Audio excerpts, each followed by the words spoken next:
Dövlət Təhlükəsizlik Xidmətinin yaydığı məlumata görə korrupsiya və digər cinayətlərlə bağlı aparılan istintaq çərçivəsində 4 ayrı-ayrı cinayət işi üzrə 4 nəfər saxlanılıbdır. 11 nəfər isə cinayət məsuliyyətinə cəlb olunubdur. Cinayət işlərdən biri Marnioli-Lomtagor Alget istiqamətində yerli əhəmiyyətli avtomobil yolunun reabilitasiyası ilə bağlıdır.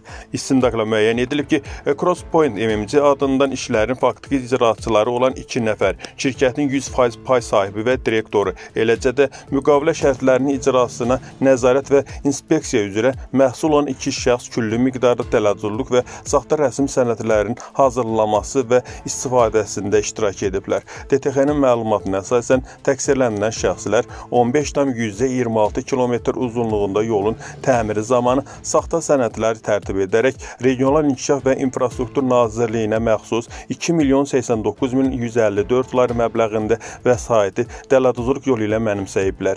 Nəticədə dövlətə külli miqdarda maddi ziyan dəyibdir. Ekspertiz rəylərinə görə Crosspoint MMC tərəfindən görülən işlərdən sonra yol istismar üçün yararsız vəziyyətdə olubdur.